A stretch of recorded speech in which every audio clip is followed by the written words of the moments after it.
ঘোষণা করেছিল বিজেপি নেতৃত্ব আবকি বার 400 পার, কিন্তু 400-র ধারে কাছে যেতে পারেনি বিজেপি। একক সংখ্যাগরিষ্ঠতা হারাতে চলেছে বিজেপি গোটা দেশে, কারণ 250 পার করতে পারেনি এখনো পর্যন্ত। তার মধ্যে কংগ্রেস পিছিয়ে থাকলেও ইন্ডিয়া জোট কিন্তু এই মুহূর্তে জোরদার টক্কর দিচ্ছে এনডিএ জোটকে। এনডিএ জোট সর্বসাকুল্যে সংখ্যাগরিষ্ঠতা পেরিয়ে গেলেও ভোটের লড়াই কিন্তু একেবারে জোরদার চলছে ইন্ডিয়া ভার্সেস এনডিএ জোট। শেষ পর্যন্ত কি হবে সেই নিয়ে কিন্তু রাজনৈতিক মহলে একেবারে উদ্বেগ। তার মধ্যেই খেলা ঘোরাতে চলেছেন ফের নীতিশ কুমার। ফের কি ডিগবাজি মারতে চলেছেন নীতিশ কুমার? নীতিশ কুমারকে ইন্ডিয়া জোটের তরফ থেকে বড় সড়ো অফার, আর তারপর পরই কিন্তু এবার বড় ঘোষণা নীতিশ কুমারের। এই মুহূর্তের সবচেয়ে বড় খবর, নীতিশ কুমার কিছুদিন আগেই তিনি ফের বিজেপিতে যোগদান করেছেন ইন্ডিয়া জোট ছেড়ে। যে নীতিশ কুমার ইন্ডিয়া জোট গঠনে একটি গুরুত্বপূর্ণ ভূমিকা পালন করেছিলেন, প্রথম বৈঠক হয়েছিল বিহারে নীতিশগড়ে, সেই নীতিশ কুমারই কিন্তু এবার বড় ফ্যাক্টর হতে চলেছে এবারের দিল্লির মসনদে ক্ষমতা দখলের ক্ষেত্রে। কে করবে ক্ষমতা দখল? বিজেপি কিন্তু চিন্তায়, একক সংখ্যাগরিষ্ঠতা পায়নি, 300-র গণ্ডি পেরোয়নি এনডিএ জোট, তার মধ্যেই জোর টক্কর দিচ্ছে ইন্ডিয়া জোট। আর যে খবরটা উঠে এলো নীতিশ কুমারকে নিয়ে, তাতেই কিন্তু তোলপাড় একেবারে রাজ্য রাজনীতি তথা গোটা দেশ। সদ্য শেষ হওয়া লোকসভা নির্বাচনের ফলাফল এবার ক্রমশ স্পষ্ট হতে শুরু করেছে। এখনও পর্যন্ত পরিসংখ্যান অনুযায়ী এগিয়ে রয়েছে এনডিএ, তবে ইন্ডিয়া জোটও ভালো টক্কর দিচ্ছে। এনডিএ আপাতত 299টি আসনে এগিয়ে রয়েছে, এর মধ্যে জেডিইউ 14টি আসন রয়েছে। এমন পরিস্থিতিতে সরকার গঠনে গুরুত্বপূর্ণ ভূমিকা পালন করছে জেডিইউ। এদিকে সূত্রের খবর, নীতিশ কুমারকে ডেপুটি পিএম অর্থাৎ উপপ্রধানমন্ত্রী করার প্রস্তাব দিয়েছে ইন্ডিয়া জোট। জানা গেছে এর আগে নীতিশ কুমারের সঙ্গে কথা বলেছেন শরদ পাওয়ারও, তবে জেডিইউ থেকে বলা হয়েছে যে তারা এনডিএর অংশ হিসাবেই থাকবে।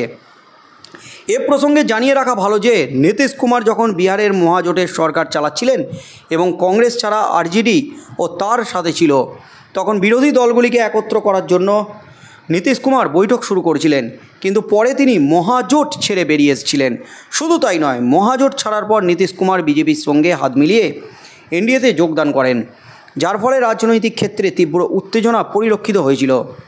এদিকে সাম্প্রতিক তথ্য অনুযায়ী বর্তমানে বিজেপি 238টি আসনে এগিয়ে রয়েছে, জিতেছে 3টি আসনে। এছাড়া ইন্ডিয়া জোট 228টি আসনে এগিয়ে রয়েছে।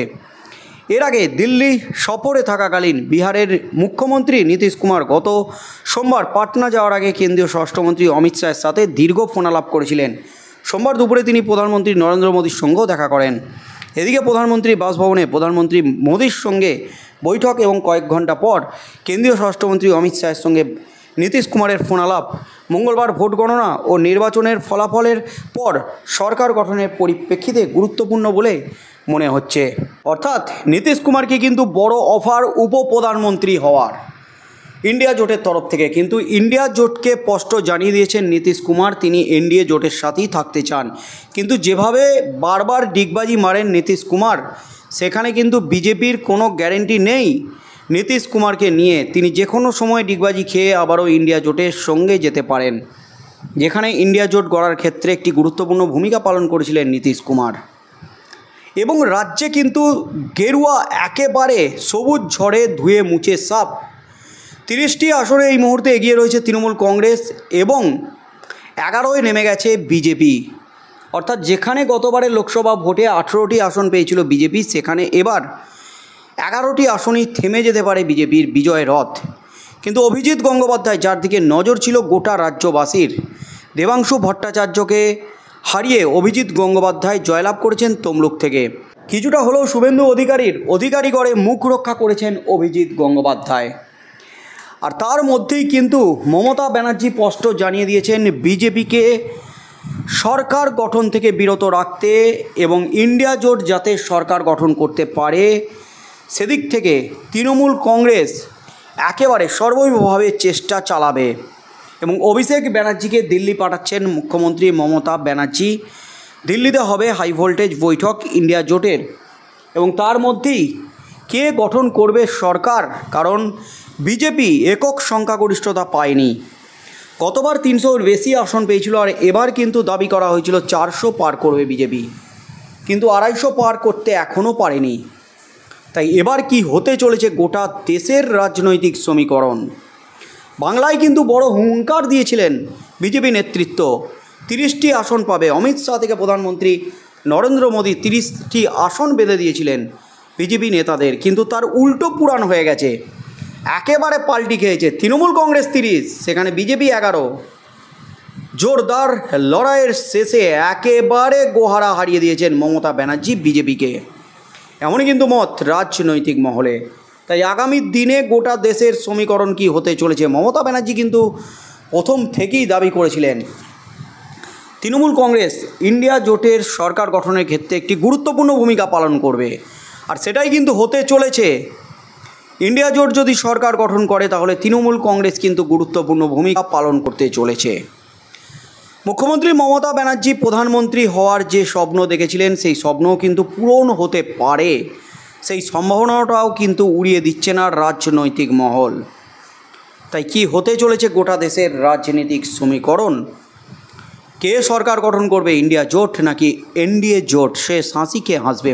নরেন্দ্র মোদী কি ফের দিল্লির মসনদে বসতে পারবেন? সমস্ত এক্সিট পোলকে একেবারে ফুৎকারে উড়িয়ে দিয়েছে, এবং শুধুমাত্র এক্সিট পোল নয়, প্রশান্ত কিশোর, ভোট কুশলী প্রশান্ত কিশোরের দাবিও কিন্তু একেবারে উড়ে গেছে।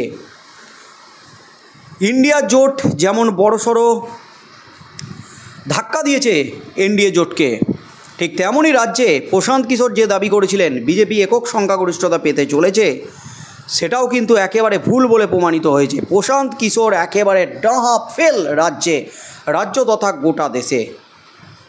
তাই কি হতে চলেছে আগামী দিনে? 2-1 দিনের মধ্যেই কিন্তু স্পষ্ট হয়ে যাবে চিত্র।